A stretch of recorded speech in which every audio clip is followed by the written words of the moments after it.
guys, welcome to my channel. Thank you so much for stopping by, especially because this is a new series. I'm going to be calling this 444.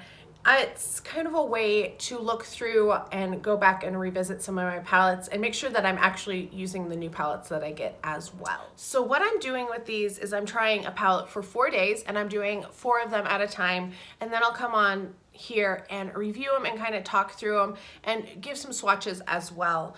This first time I decided to use a palette that I hadn't really tried before, even though I've had it for almost a year. It is the Pretty Rich palette by Too Faced. Then I decided to do one that I've had and I've only used a total of once, even though it's like everybody's favorite palette. It's the Modern Renaissance by Anastasia Beverly Hills. Then I went back to one that I thought I really loved and I wanted to use it again because I hadn't used it for a while, which is the Sultry palette by Anastasia Beverly Hills.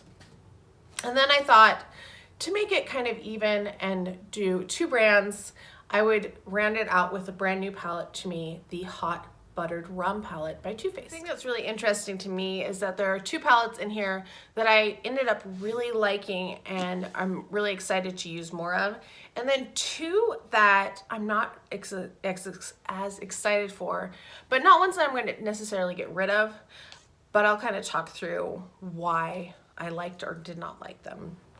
So first up is the Pretty Rich palette by Too Faced. The packaging on this is so fun. It looks like a jewelry box that you would get really fancy, and then it has, you know, a mirror and then interestingly shaped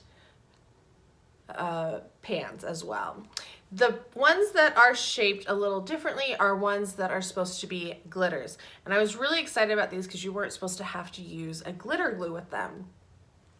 And they are kind of interesting. I'll swatch those. So that's Diamond Life.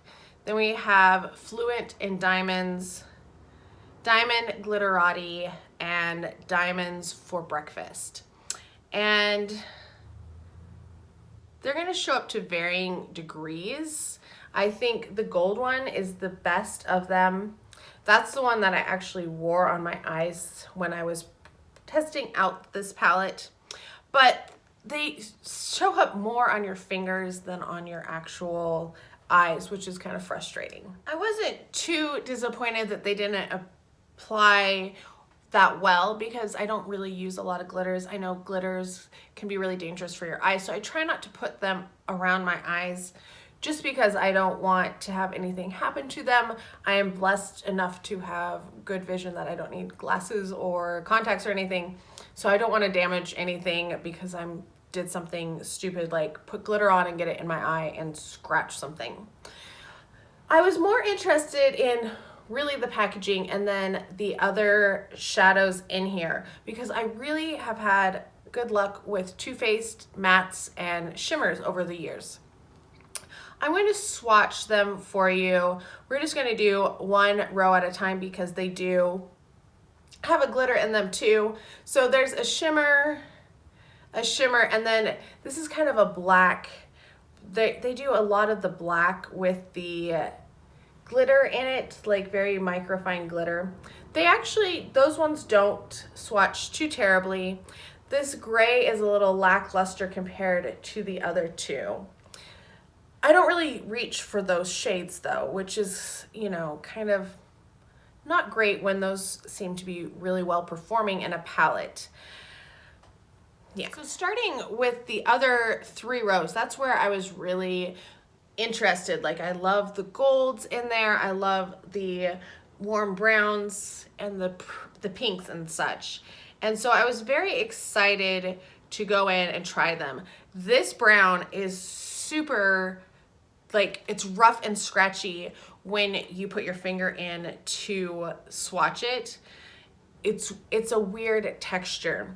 It does like go out really, like you get a lot of pigment, and it does, you know, blend out a bit, but it's not nearly as good as the other 2. So I was a little disappointed that there are those scratchy type shadows in there because that's not the norm with Too Faced.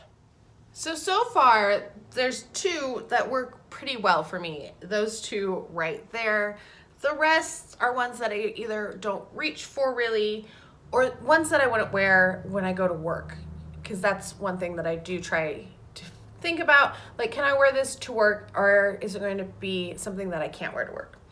If we do this second row here, these shades, they're all shimmers, which is unusual. Like,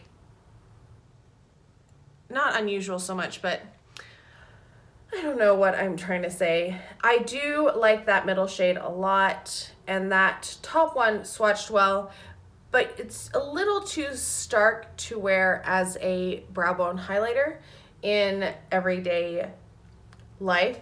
But those ones swatch pretty well. They worked pretty well on the eyes as well. So then we get to that top row, which should be your basic shades, the things that you wear every day. So you have like that stark base and then a good transition shade. And this is another shimmer. There's a lot of shimmers in here. And they're all right as well. They swatch pretty well. They feel nice and soft in the pans, which is a plus. All right, so overall, my thoughts on this palette are, it's definitely one that you can pass on. I don't think it's anything super special. It's nothing that I would actually recommend you going out to purchase. The glitters are just okay. I wouldn't wear them. The gold was the best of them, but the other ones are a little lackluster. Most of the mattes are pretty good. There's 4 of them.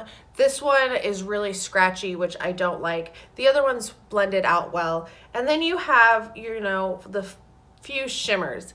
And they're not anything that I feel like is overly special, or that you can get some really unusual and different looking looks with this, unless you use those glitters. If you can get the glitters to work, then you would have a lot more variety in here, but I felt like I did the same look every day and it was just a mediocre look. It wasn't anything overly special, so I would not recommend this palette. I was a little disappointed. I am going to keep it because I love the packaging and I will use some of the shades in it, but it's not one that I'll probably reach for very often, which is unfortunate. All right, so the next palette I used was the Modern Renaissance palette by Anastasia Beverly Hills. As you can see, mine is pretty clean. A lot of people's are very dirty, and that's because they've used it a lot, but mine does not really look touched at all, because before I did this 4 for 4, so I did 4 looks with it, I had used it a grand total once.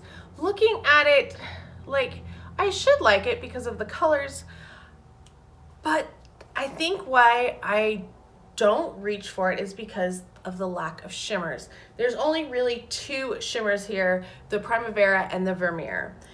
And I like my shimmers, and I'm drawn towards palettes with shimmers. So with a whole bunch of mattes, I felt a little disappointed with it. That being said, after this, I quite like this palette. I got some really pretty looks in it.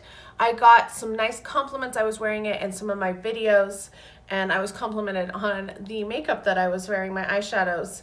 I have not still tried all of the shades, so like ochre is untouched, red ochre is untouched, real gar is untouched. The rest of them I've tried, or at least try to use. Burnt orange is one of my favorite shades in the Soft Glam palette, so I knew that that one was good. And these 2 I didn't find much difference, like Love Letter and Venetian Red. I don't feel like there's a whole bunch of difference between the 2, and you don't really see a difference on the eyes in my opinion. But I did use, you know, Antique Bronze and Cypress Umber, trying to do a little bit deepening. Will I probably reach for it after this? Maybe. I'm going to try, but I think I need to reach for it in conjunction with another palette.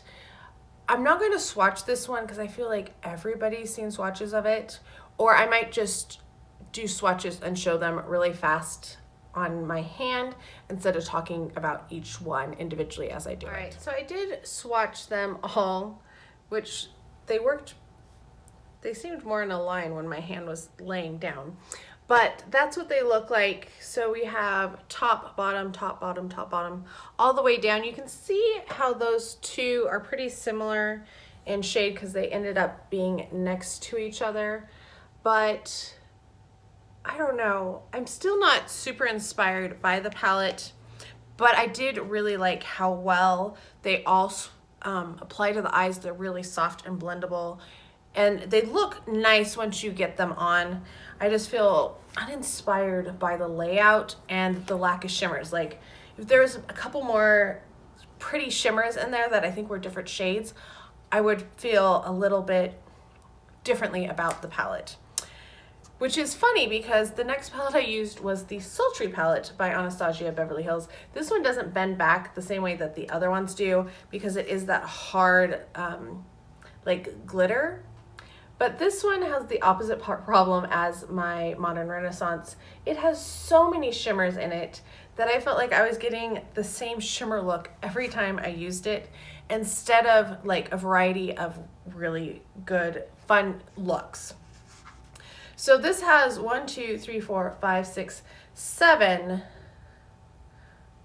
mattes and 7 shimmers, and it just felt a little overwhelming. I also wish that the mattes and shimmers were organized a little differently because it bothers me that it doesn't seem to have an order. Like, shimmers are in different places. So you have 4 shimmers all in a row, then you have the 3 shimmers on the bottom randomly placed. It's just not consistent in that.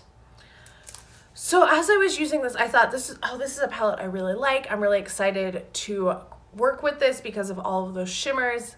But then I felt like I used the same 2 or 3 shades to do my look. So I would use Brow Bone and then either transition, and it didn't really change my look that much. And I did use this once, but it didn't pop as much as I was hoping it would. And then I used some sort of shimmer on the lid, and they were just okay looks. They weren't great looks, and the gray I realized does not look super great on me. I need something a little bit more warm to deal with that. Like, as a transition shade, I looked a little sickly, I felt, all day. So this one was not one that I was super excited about. I ended up liking the Modern Renaissance looks better than these looks. But I think if I combine them together and use the shimmers from this and the mattes from that, it would be a better use of my 2 palettes. I'm going to swatch all of these really fast the same way that I did with my Modern Renaissance, and then kind of talk through them a bit. All right, so those are the shadows. That one is so light, it's really hard to see. But as you can probably see, that some of the shimmers are pretty similar in nature, like this one and this one. This one is really unusual. I don't think I actually used that one, but I'm kind of wishing I had. I think that might be cool with the Modern Renaissance palette. The pink is, of course, really pretty. And then the mattes, they're okay. This one felt really patchy, the black one. Not that I wear black eyeshadows very much at all. These are super soft shimmer shades. So those shimmers, you just barely touch in there and you're going to pick up a product. It's not the same glitter or shimmer formula at all as the Modern Renaissance palette. But I will be keeping this one and working with it. Like I said, I want to work with it in tandem with the Modern Renaissance. I think that would probably be a good use of the 2 palettes together. I could see the shimmers going nicely with some of the other shades in there. All right, our final palette is the Hot Buttered Rum palette from Too Faced. This is a new palette. I believe Sultry is not available anymore. You probably can find it on a discount site or sometimes at TJ Maxx or Marshall's or a similar store like that. But this one is brand new, so it should be available in a lot of places. This is what it looks like. I have been loving this palette. Of the 4, this is my favorite palette, which is kind of funny because it's the smallest and has the least amount of shades of all of them. I'm going to kind of swatch the shimmers for you. There are 3 shimmers, and then there's a matte with glitter in it, kind of like we saw in the Pretty Rich palette with the black. But these shimmers are really gorgeous, and I appreciate that they're so different in tone. You have that one that's more golden, the one that has more orange to it, that very beautiful white kind of shade, and then as you can see, it really does just look like a matte shade. It doesn't really show that glitter in it at all. I do have to say that I really love Too Faced shimmers. I find that they're one of the few brands that I don't have to use my finger to put them on for them to be really bright and brilliant, which is something I really appreciate. I can use my brush. I don't have to stop, dig my finger in, and try to pack it on. You can do that very easily with a brush, which makes their formula very different, I feel, than a lot of other ones. I should tell you what their shades are called. This one is Whipped Cream, Bottoms Up, Born to Rum, and Spiked. Vanilla Extra, Warm and Fuzzy, Cinnamon, and Buttered Rum. All right, so let's talk about the mattes in here. There are 4 like total mattes, and I love them all. So you have this really great brow bone highlighter or setting. I like to put it all over my lid to set, my primer, and then you have this lovely transition shade, and then this one is a just fantastic color. I really like it. I think that's why I liked the what was it called? The Subculture palette from ABH. I really liked that. And then you have that color as well. And they are just really nice shades. The yellow you do have to build up a bit. I felt like I had to put a couple layers to get it to be really there. So there's a second swatch over it. But other than that, I felt like all of these were really good. That yellow actually would make a really good transition shade. You could do something really cool with that. I've been really enjoying this palette. It is also the least expensive of all the palettes, which is really nice because some of these palettes are expensive. I think all of the other palettes I have are the $50, $55 range. I don't think the Pretty Rich was up to $60, but I did purchase it last December, I think. I got it from HSN anyway. But this one is the palette that I would most recommend, the one that I'm actually planning to use the most. I am doing another 4 for 4 right now. I just started it, so I will be doing that, and then this little guy is probably going to be my go-to for the rest of the fall and holiday season. I mean, I'm going to be using some other palettes, and I might do another 4 for 4 pretty soon, maybe one more before Christmas, so you might see 3 of them before Christmas. Fingers crossed. Anyway, that is the end of that. So if I was going to rank them in ones of most recommend to least recommend, Hot Buttered Rum, my #1 recommendation, then probably Modern Renaissance, then Sultry, and coming in last would be the Pretty Rich, which is kind of funny because I was really excited to actually break that out and play with it, and it just wasn't as good as I wanted it to be. It didn't last quite as well on the eyes as I was hoping either. All right, let me know if you have tried any of these palettes, what your thoughts are on them. Do you have any of the same thoughts and opinions as I do, or do you have radically different ones? I would love to know those as well. I hope you are all having a fantastic day. Thank you so much for stopping and watching today, and I'll talk to you guys next time. Bye.